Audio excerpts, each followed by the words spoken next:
Welcome to Just Another Video Game Podcast. This is the 4th episode. I'm your host, Jeremy Harvey. Joining me this week is my good friend and lover of video games, Brian Auer. I am a good friend, and I thought you were going to say lover, but that is not what I am. I am a lover of video games, though, yes. That was in the past. Those were the days. The reason I got Brian on here today, moving on, is to talk about the Sony press conference. Or lack thereof. Yeah, the Sony quote-unquote meeting. We'll get into that. We're recording this 2 days after the meeting, but this one won't be going up until about a week and a half, 2 weeks after. I really doubt there's going to be much to change. If Sony continues what they've been doing, they're not going to talk about anything for it for a while. At least that's what I think. I mean, nothing's really going to change. Really the only thing that's actually going on right now is just Microsoft is desperately trying to get them to sword fight with them. Like, they're waving their dick around pretty hard the last couple of days, and I don't think Sony wants to fight back. They're like, here's our stuff, this is what our plan is, here's our new family of PS4s, come join our family, and they've said all they've had to say. Right. I mean, that's how Sony's kind of been doing it up until they launched the PS4. They were in that same state where they felt like they had to fight, but when they launched the PS4, it was like they just took such a big market share that Microsoft can do whatever they want. They're just, the little kid in the room, and Sony is just like, we're winning right now, so it doesn't really matter. Well, it was the inverse of last time around, where Sony completely dropped the ball, and I guess, 360 was already out at that point, but everyone was waiting for that PS3, and that press conference was just atrocious, and everybody just went out and bought their 360. And this time around, we're still the same spot. Xbox is trailing, and it was because of the way they kind of bungled their launch. It's getting better. It's looking better to me, actually, at this point. I own neither. I am a Nintendo. I'm not going to call myself a fanboy because I'm not a fanboy. I hate that term. I love all video games equally, but I kind of have to play Nintendo games because of how much they mean to me.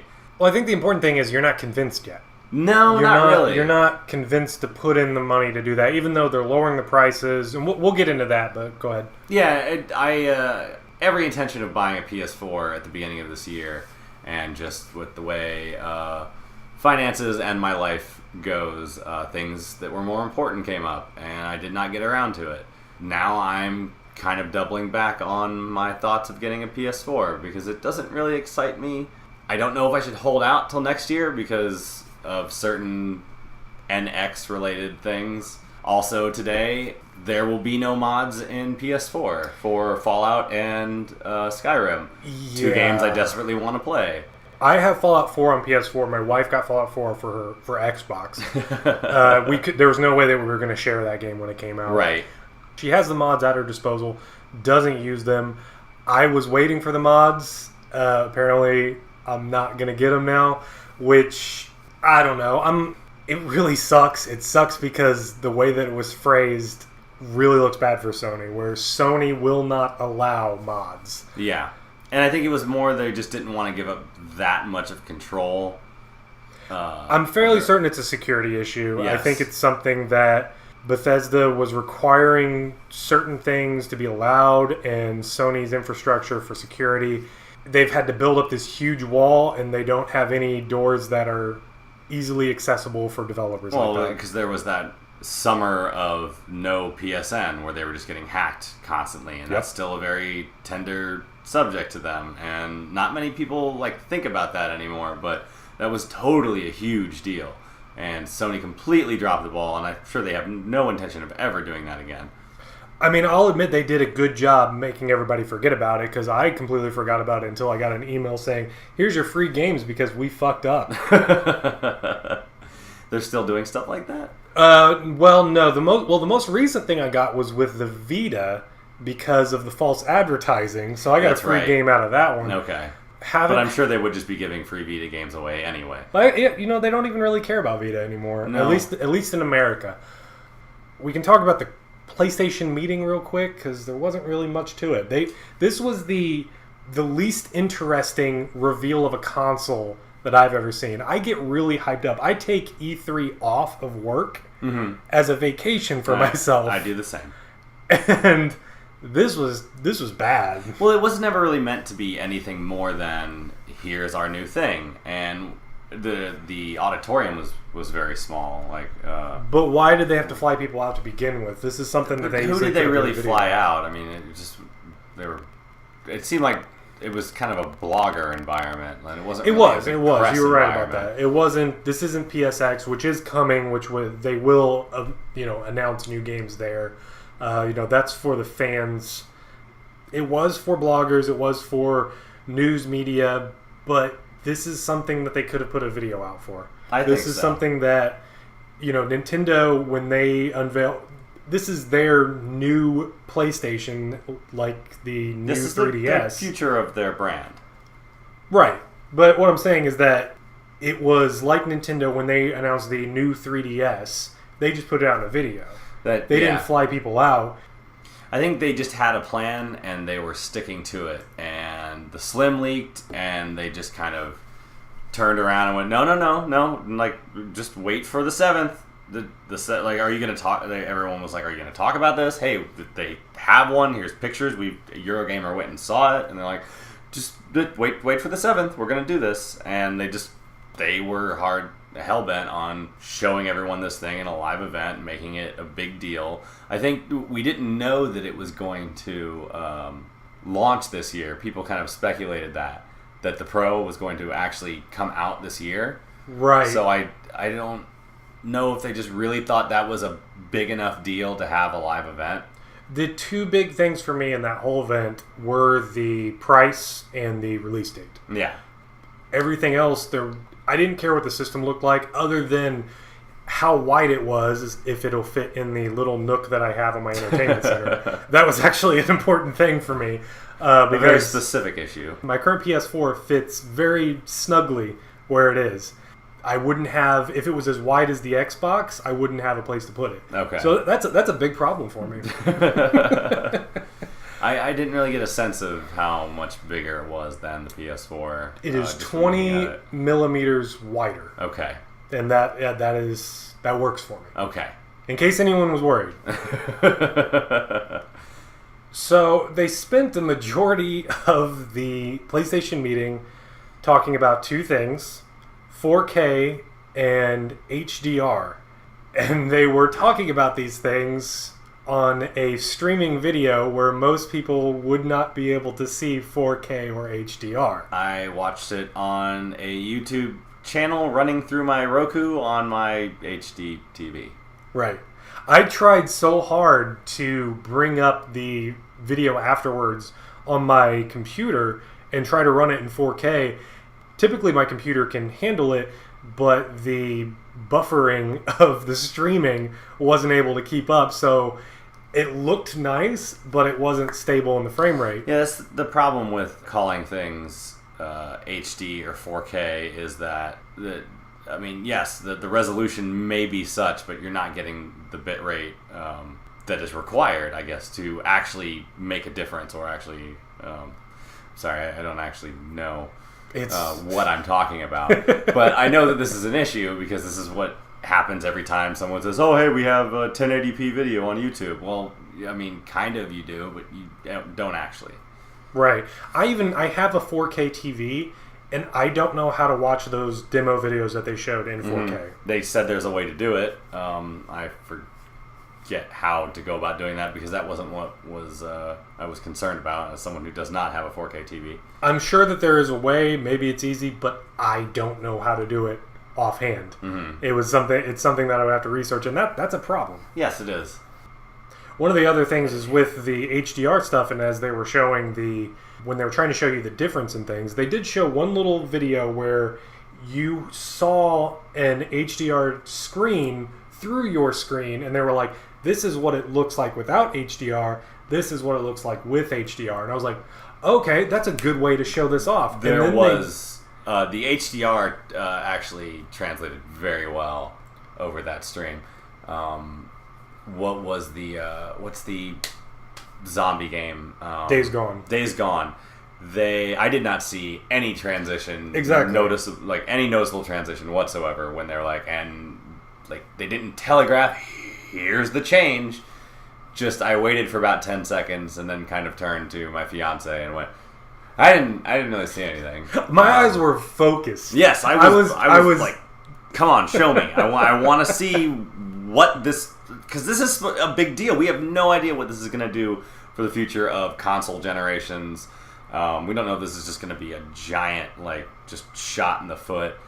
This is kind of the beginning of a new era, and I want to know that it's worth something, and that we're doing this for a reason, and maybe it just the display I was watching on wasn't good enough, and well, their presentation wasn't good enough, because that's something that they need to keep in mind. They were selling 4K. If someone has a 4K TV and they were watching this Sony presentation, they understand what 4K is. yes. When you're trying to sell the idea of 4K to somebody, you can't do that by showing them an image that they're going to watch through a non-4K screen. Yes. It doesn't make any sense. And I've got a 4K TV. I bought it in anticipation for 4K gaming. I'm not sold on it. Like, I'm still thinking maybe I can just use that money to buy the PSVR instead. Yeah, which I think is a better idea. Here's a question. Do you care about the fact that it does not have a 4K Blu-ray drive? No. I gave up on physical media 5-6 years ago. I feel like that's the way most people are. I am someone who very much likes holding my media, my content. I like to have it in my hand. I like to own it in a way. As far as movies and TV is concerned, don't care whatsoever. Right. I think discs for video game discs, I still buy those, but movies, no. I don't really watch a lot of movies anymore. Right. For me, it's, in terms of the video games, I was like that for a while, but until I put a big hard drive in my PS4. Yeah.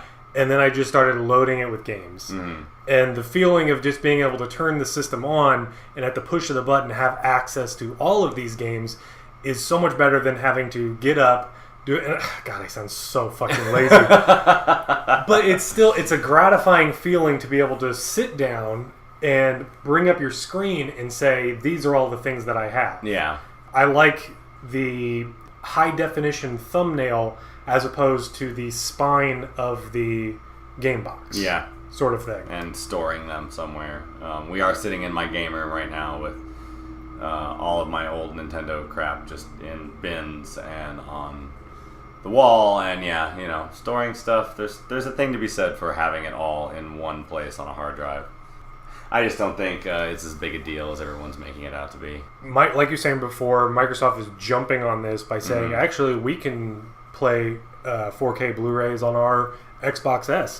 Which, that's one thing I do have to bring up. It is incredible that their smaller system for the Xbox is able to actually compare to this new thing that Sony is saying. This is the biggest thing we've ever done. They are making a lot of comparisons. Like I said, they are whipping their dick all over the place, and Sony's not really whipping back because they don't really have to. But I don't know.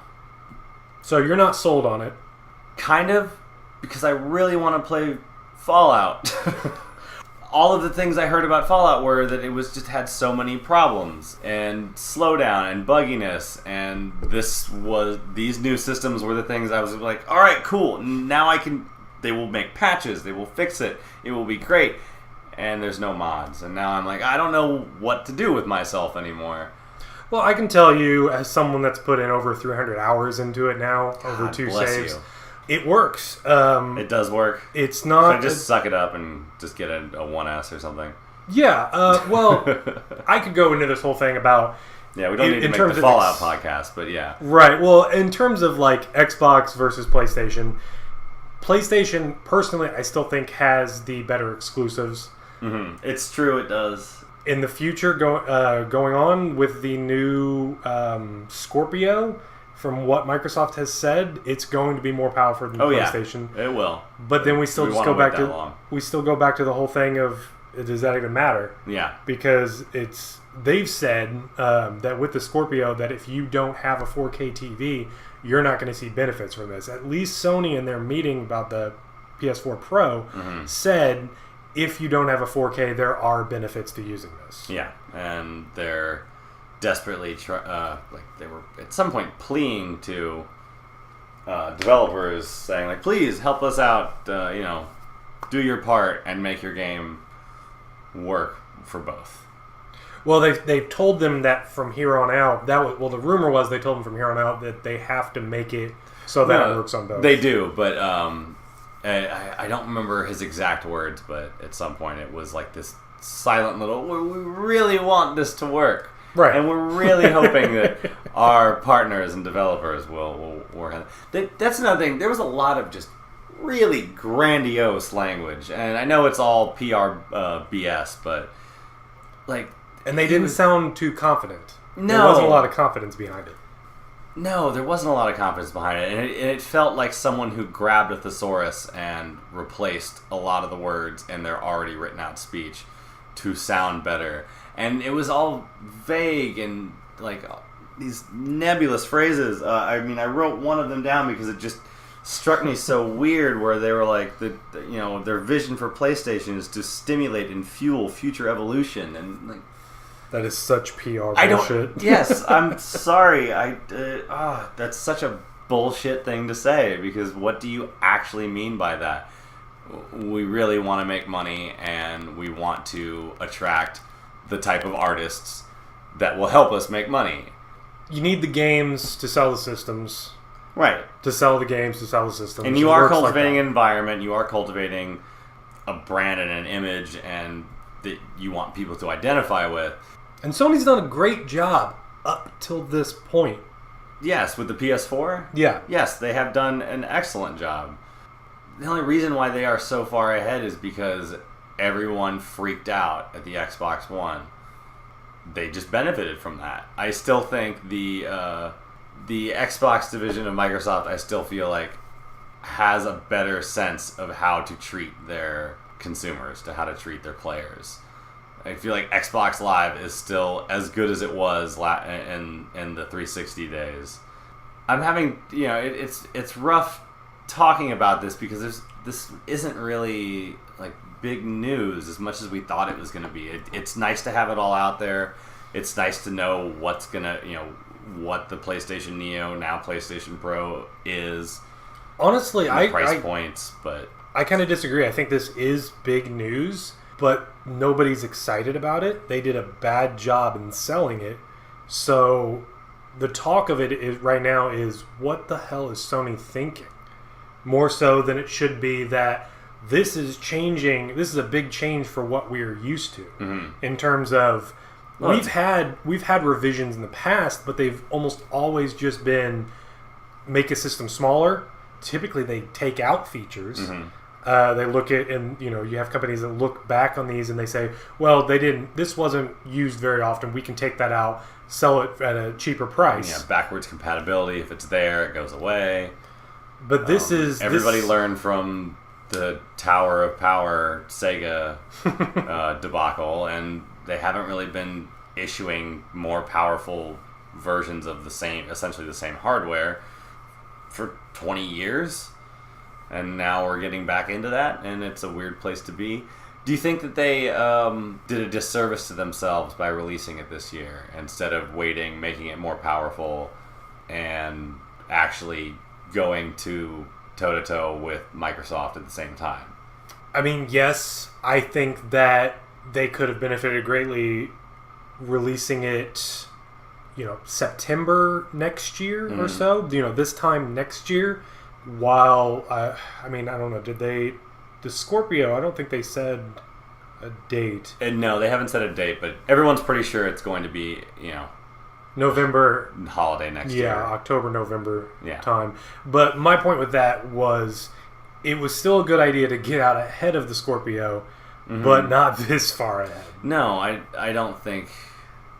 I think you're right.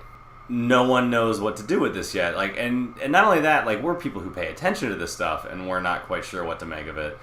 this new future that we may potentially be living in, they need to, I mean, let alone us, the people who aren't paying attention to this, people who are more mainstream, people who still think that the Xbox One is required to be hooked up to the internet to work.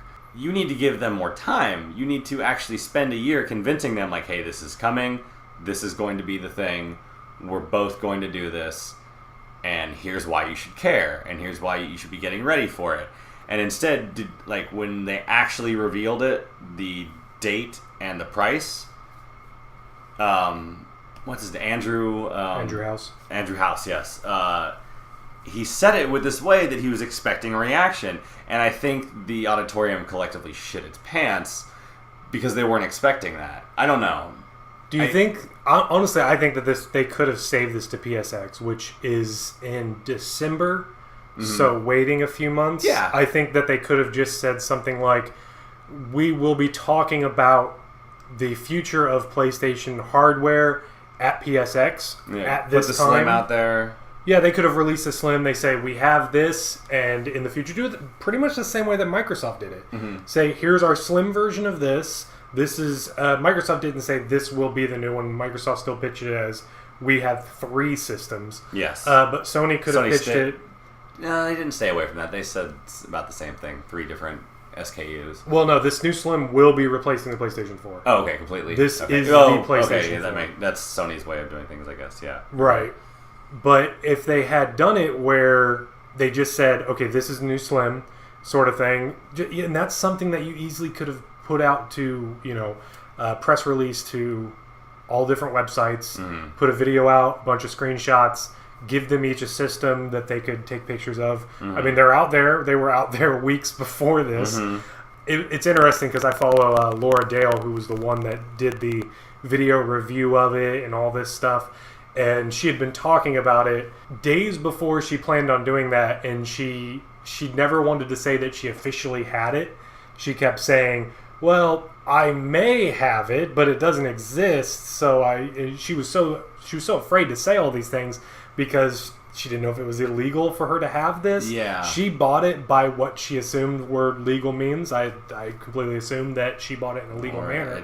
At least that's her story. Yeah, but it's just one of those things where it's like, why didn't they just do it that way? They could have had fan hype behind all of that, rather than just the journalists that I'm sure at least a quarter of them already knew all this stuff. I know that there was someone from Kotaku that I was listening to their podcast about it, and they said that they knew that it was called the Pro a few hours before the event started. Okay. So it's something that they clearly just could have passed along and not made a huge deal about it. They could have even just said the name. They could have just said, we will be talking about the PlayStation Pro. And then that's all they would have to say. Mm-hmm. And that would have been enough to get people more excited. I think they just really wanted this event to be a big deal. And they were just like, nope, this is our plan. This is what we're going to do. We're going to have this event. We're going to tell all of you about it at this event. And I don't think it was really that necessary. Did you... Okay, so... Am I the only one who thought that the Horizon footage looked weird? It looked very windy. I mean, not just windy, but like, I don't know, the color saturation with... I mean, it could easily just be... HDR was in there, and I don't know why I felt like it made it look fake. Of course it's fake, it's a video game. I just don't know what it would, like... I mean, I'm not sure. It looked fine to me. It could be a thing sort of like an Uncanny Valley type of thing where the video was running so smooth, but it was clearly polygons that it was tricking your eyes. There's just something about the color, and I don't know, just it threw me off a little bit. It reminded me how much I really, really want to play Horizon. Oh yeah, I'm very excited for that game. Another thing was... I don't know, it's super strange seeing Call of Duty in space after all these years. You know what I mean? Over a decade of watching Call of Duty stick to World War II, then modern stuff, while everyone is doing juiced up Space Marine combat, and just watching them walk out of a door on an asteroid with the sun behind it, it just brings it all home like, oh my god, they're really doing this. It looks really cool. Yeah, I'm so split on it because I haven't played a Call of Duty game since Black Ops 2. Mm-hmm. And when I first heard about this one, I was just like, oh god, they're just going into space now. Then I saw some things for it, and I'm like, okay, this looks interesting because it doesn't look like Call of Duty. It looked great at E3, and I think everyone, well, people who are humble enough to eat their own words, not people who are going to just press dislike on their YouTube video and stick to it. But I think everyone kind of came away from E3 going, okay, no, this is going to be good. Like, this looks all right.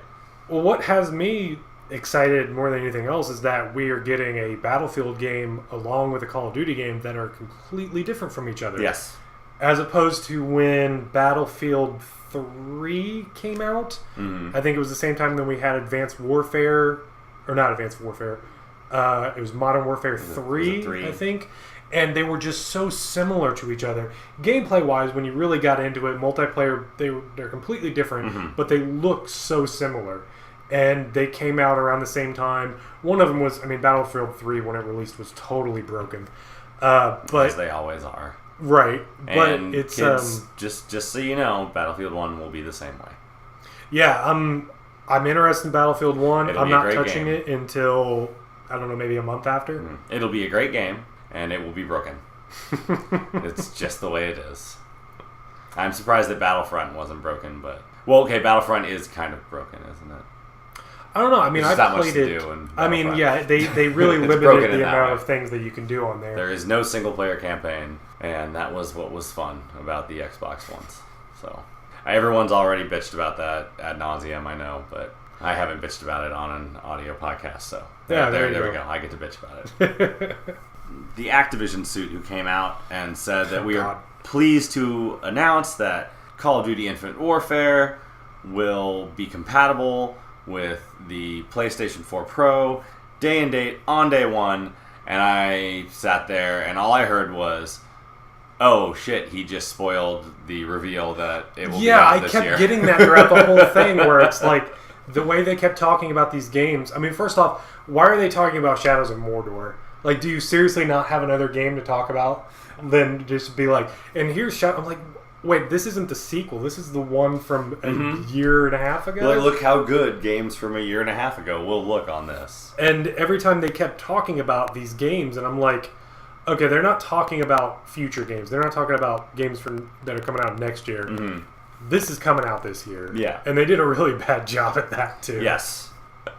Because, it did make me more eager. I'm like, okay, tell me the date. I know it's this year. I know it's in the next 2 months.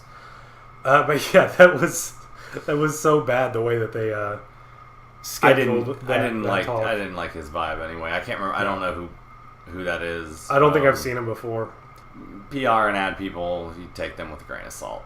That being said, I love Mark Cerny, but he needs to speak up. He needs to emote more. Project. I'm sorry. He needs to project. I felt like every time I turned the TV up, it just happened to coincide with him getting softer and softer and softer. Okay, so what would it take for you? Not even in your position with what you have. You haven't bought into what is now the current gen. Even to buy the Slim of the PlayStation 4, what would it take? I feel like a salesman right now. What is it going to take to get you into this system?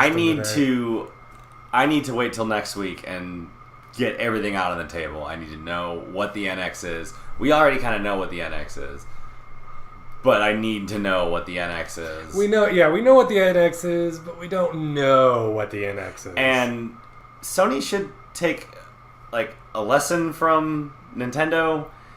It's so hard to keep secrets these days now. E3, there are no secrets anymore. People are rarely surprised by anything. And yeah, we kind of know exactly what the NX is, almost exactly, but no one has the balls to say for sure. No one is like, I am coming out, I have enough sources, I am confident that this is what it's going to be. Nintendo has been very, very, very good at keeping this away from us. But yeah, that being said, I want to know what that is. I want to know because I'm going to buy it. I'm going to fucking buy it. I have all of their systems. I love their games. I really want to play the new games like Shadow of Mordor. I really want to play that game. It's a good game. I Don't play it on 360. I will not play it on 360 because the Nemesis system is not in the 360 version. Oh, it's not? No. I didn't realize that. The Nemesis system is the reason you play that game. That's why you play that game, exactly. There's no reason to play that game without it.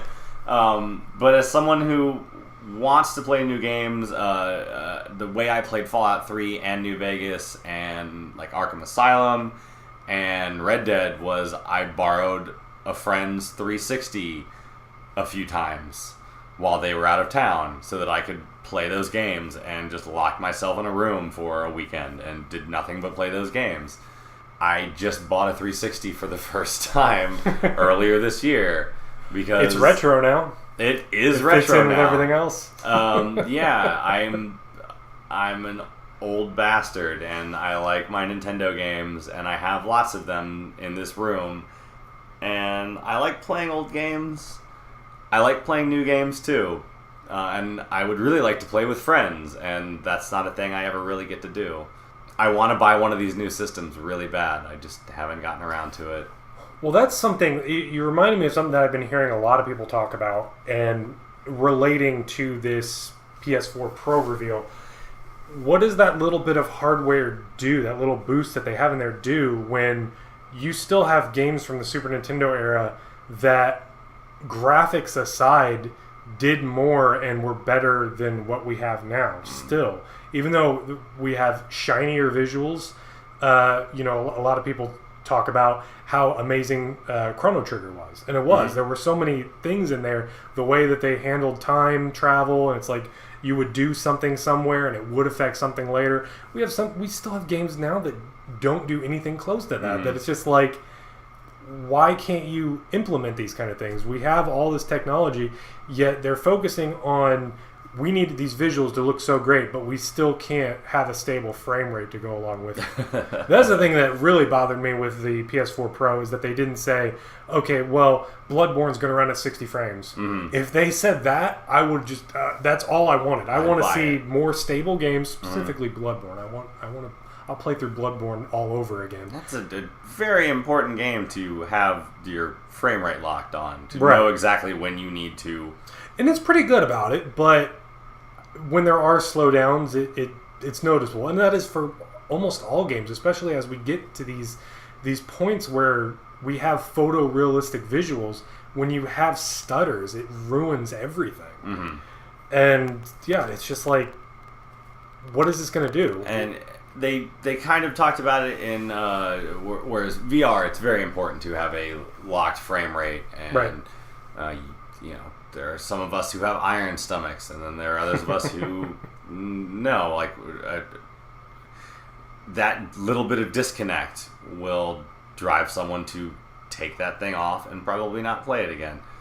That will be very important for things like what is the Ep.4 point. That needs to be locked in, spot on, and I don't think they really talked about that. I mean, they said that they said it can get better frame rates, which honestly, that scared me to hear. Yeah, because of how important frame rate is in VR. I feel like we don't know anything more than we already knew before. Yeah, I mean, to wrap this whole thing up, it just comes down to the fact that before watching the PlayStation meeting, you and I were both excited. We were interested in seeing what Sony had to do, and we came out of it upset, almost. Yeah. And I'm not mad. I'm not going to, just sit here and shit talk Sony. I don't think we did that, did we? No, it was constructive criticism. But I think I still will end up going with a PlayStation because most of my friends have PS4s, and they're all former 360 owners who got PS4s. I will probably go that route anyway, but I don't feel any better about that decision, and I will probably wait another year before I buy one, because that, unless Nintendo completely shits the bed, which is possible. I love Nintendo. I'm eagerly waiting to hear the NX. I can't wait to play Breath of the Wild. But whether or not I play it on an NX or my Wii U will come down to next week, I guess. Next week? Next week, Are they doing it next week, or is it? There's been nothing official. Okay, fine. Everything's still just rumors, just like everything else about the NX. The only thing we know for sure is that they are calling it the NX. Yes. No, they're not. They're not. No, we don't know that. Right now, they are calling it the NX. They are referring to it right now officially as the NX. It's going to be to consumers. Just pull a fast one and call it the Dolphin. Honestly, I'd be fine with the NX. Yeah. All right, I think that'll wrap it up for this episode, which I just realized now is actually going to be episode 4. I said episode 3 at the beginning, so no, we can edit that later. Yeah, I'll throw in some loud cover-up of the number 4. You can always just use my favorite George Lucas quote. I'll fix it in post. Yeah, exactly. Well, this has been Just Another Video Game Podcast. Thanks for joining me, Brian. Yeah. It's good to have you on here. Hopefully we'll have you back for some more here soon. I thoroughly enjoyed it. Any chance I can talk about video games I think my fiance thanks you for having me talk to you instead of her. Well, thanks for listening. Currently, you can listen to this podcast on YouTube, Google Play, Stitcher, Player FM, and SoundCloud. I'm working on iTunes right now. Yeah, I'm doing pretty good with that. That's quite the little resume there. I'm still waiting to get that iTunes email. Hopefully I can get it here soon. Maybe I'm on there by the time you hear this. But I'm always looking in for more. If you have any questions, you can contact me on Twitter at JustAnotherVGP. Again, thanks for joining me today, Brian. Absolutely. And thanks for listening. See you next time.